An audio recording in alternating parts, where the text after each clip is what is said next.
country road, Johnny take D. me home Yeah. to the place where I belong. Breakfast with Bob in Kailua, Kona. Yeah. Breakfast with Bob and Tim O'Donnell. Yeah! Big round of applause for our guy, Pancho Man. Welcome Love it, back to Pancho, Breakfast love with Bob, presented by ES Sports Nutrition, Cliff Bar, Timex, Roca, Tanya Porta Resort, Rudy Project, Slow Twitch, one of our favorite people on the planet, Mr. T.O. Timothy O'Donnell. I've learned from you Mom. met my parents.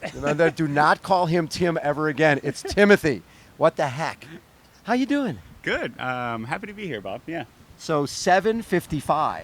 I remember when you went to Ironman Brazil in 8:01 and really had no idea until you crossed the line. I was like, oh, if I had known, I could have gone 7:59. This time, I'm guessing you sort of knew what was going on. Yeah. This time it was full on. It was one of the regional champs. They had a great start list. Marino was 6 minutes off the bike in front of myself, Brent McMahon, Igor, Amarelli, some other guys, and so just try to chase him down. Got him within 30 seconds, but wasn't able to quite seal the deal, and ended up second. But 7:55. Yeah, I'll take that. You know, it's not often you go 7:55 and don't run win. 2:45. Yeah. 7:55, 2:45. Oh, so how much you win by? Oh, I didn't. Yeah, that's sort of a toughie. Talk about transitioning from, because you were 8th and 5th here, and then you're like, okay, I'm going to make a coaching change, and I'm going to go to 6-time Ironman world champion Mark Allen. There's a process you have to go through, because as Mark told us yesterday, a lot of guys say, oh, I want you to coach me and give me the magic how to win, but they don't want to change anything.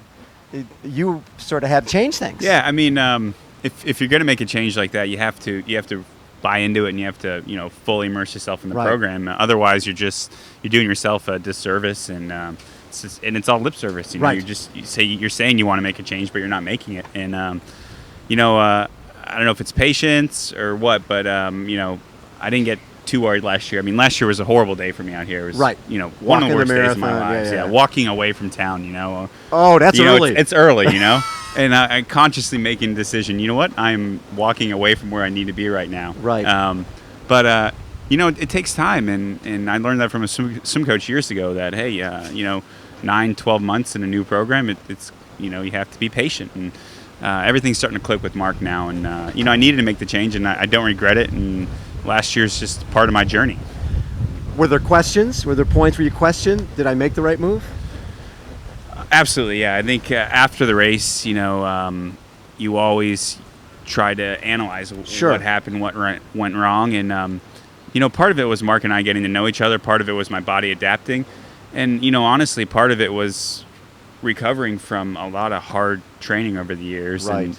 And my body just really wasn't right last year, and you could see that kind of the end of the summer with Racine and Chicago. I wasn't, where I normally should be at that time of year. So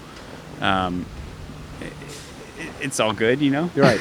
So this year, the build up to this year's race, what have you been doing besides, Brazil was back in May. What's your build up been like? I've kind of been, I don't want to say quiet. I've been in the mix of a lot of great races, obviously just off the win in Brazil, and 70.3 Brazil, with Tim Don just behind him, and Andy Potts running with him until about 9 miles of Timberman. So I've kind of been where I wanted to be without really peaking too soon. Yeah. And I think that puts me in a great space, and I haven't gone to the well too many times this year. I've been really saving it up for this one race. Right. It's one of those things, you're probably in the middle of those races going, I know how deep I have to dig if I want to win this, and this isn't the prize. This is a prize, but not the prize. Yeah, when you get on a race day, you always want to race your best, but I almost set myself up where I wasn't even able to go there. You look at, before Brazil, I actually came down with pneumonia. Okay. And I had to pull out of St. George 70.3. Right, yep. And that was a big disappointment for me. That was kind of going to be an A race. But it held me back a little bit. And that's the first time in my career I'm a type A personality guy, and if it's written down, I want to do it, and I probably want to do a little bit more. And when I got sick, I stayed in bed. I didn't do anything. And Rinny's like, "Wow, you're being smart. You're learning from Mark Allen, right? Yeah." So I recovered properly. I didn't have the training I wanted going into Brazil, but it showed that being rested really is what's important on race day. What I think Mark brings to the table is the mental side of the game. I mean, a lot of people can do the same workouts, and some people win and some people don't. How important has he been to you? Just thinking through not just race day, but preparation. You know what's been great about Mark? You know he's so good at that. Yeah. But he doesn't force it on you. He understands that it's kind of your journey as well. Yeah. Like, he can tell me all the stories he wants, but unless it connects with me and on my terms, then it's not going to be as important. And I think through this year, it started clicking with me. Was on a, we're talking about talking to the island. It's something he likes to do, and I didn't really know what that meant. And then one day on a ride, I kind of figured out what I need to do, and I realized that, hey, a lot of people come here and they know there's great energy here on the island, and they just want to take it. And I said, that's not me. That's not how I'm going to operate. I want to give everything I have. Right. And then, maybe in return, something will come back to me. But I'm not focusing on getting anything. That's not what's going to get me to the finish line first. It's giving everything I have. And then, exactly. Maybe along the way something comes back. But it's got to be me doing the work. The person you married has had a amazing relationship with this island. You're like, right, never worse than third, never off the podium, first time out, just got it. Yep. There was a connection between her and this island. What have you learned from her for to take with you to this race? Yeah, I mean, I think it's great, and it's also a little harder probably for me because, Rinny's formula works for her. Right. And it's worked from the beginning. Right. So, along the way, I've kind of, maybe tried to do some of that stuff and realized it's not for me. It doesn't work for you, yeah. So, obviously I've seen her train, and I see how smart she is with her training. She has a lot of great quality, but she doesn't overdo it. And a lot of that's, her relationship with Siri and her ability to say, hey, Siri, maybe I need to back off right here. So she comes in prepared, and, she's always a little scared when we're here. And I think that's just amazing because no one knows how to race this race better than Rinny. Yeah. But she has such respect and admiration for what goes on here that she doesn't let her past victories, her past successes, kind of blind her to the challenges that it takes to get back to the top. You had so much success early on in your career, the Olympic distance, that style. How tough was it to transition to this longer thing? The first Ironman is ignorance is bliss. Yeah. So Ironman Texas, first one out the block, 8:09. You're like, I'm like, I got this, and this is not the case. Everybody gets one. You kind of steal that first one, and then you realize it's different training.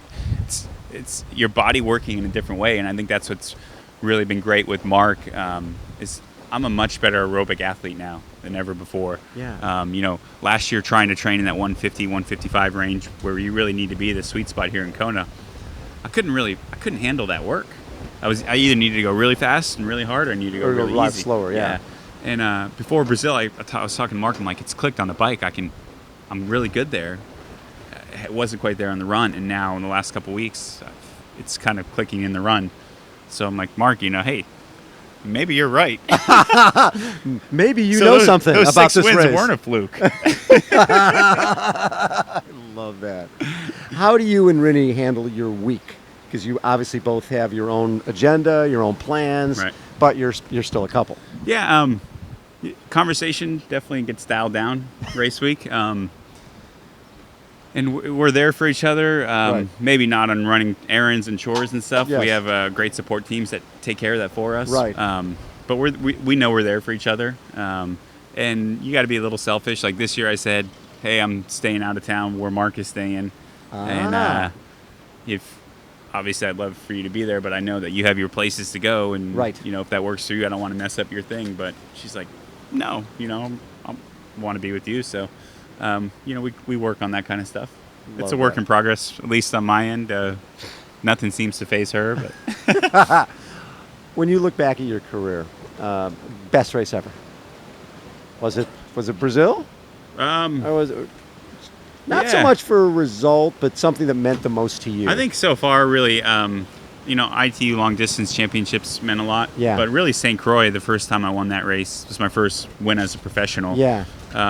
For me, that was just a great moment for myself personally because I didn't know if I could do it. I never won a pro race. I didn't know if I'd made a mistake by leaving the Navy and going whoops, yeah. And pushing that paycheck aside and having to figure it out myself. But it was great. It changed my life, really. Yeah. What would it mean to win this race? You might have to ask me after crossing the finish line. After you win it. Yeah. But we haven't had an American win this since Tim DeBoom in 2002. Yep. So it's been a little bit of a dry spell considering I think we won the first 15 or something. Right, yeah. Well, yeah, it's a testament to how big the sport has gotten on a worldwide level, that's for sure. Absolutely, yeah. But, this year I haven't focused on that. It's been focusing on putting my best race together. And I realized, whether it's winning or beating guys like Frodo or Sebastian, Ben, Yes. I can't worry about that because that's too much to think about, and I'm focusing my energy in the wrong direction. It's about getting to the finish line as fast as absolutely possible for me, and in my head that is winning. If I do that, so then I think I'll soak it up. If that happens, I'll be able to, I guess, soak it in. Love it. Tim O'Donnell has been our guest. Wait, Bob, I got 1 second. Oh, wait. I also forgot about, we have a Tim O'Donnell trading card, and you've got a special I got shirt. a little treat for you. Hold on. Oh, my God. Here. Share my microphone here. Okay. This is the Stay Humble, Stay Hungry shirt. Oh, I love that. Working with Pear Sports. This is something my dad always said to us growing up. Stay humble, stay hungry. So working with Pear Sports on training, and we're going to have Bob cheering for Team TO out there on race day. What's going to be great is after Tim wins, he'll never come on the show again because he won't be humble or hungry. We are presented by ES Sports Nutrition, Cliff Bar, Timex, Roca, Tanya Porter, Rudy Project, Slow Twitch, and Poncho Man. Country road, take me home to the place where I belong. Breakfast with Bob in Kona. Breakfast with Bob and Timothy O'Donnell. And Poncho Man. Thank you, Poncho. Stay humble, stay hungry. Yeah. Oh! Legend.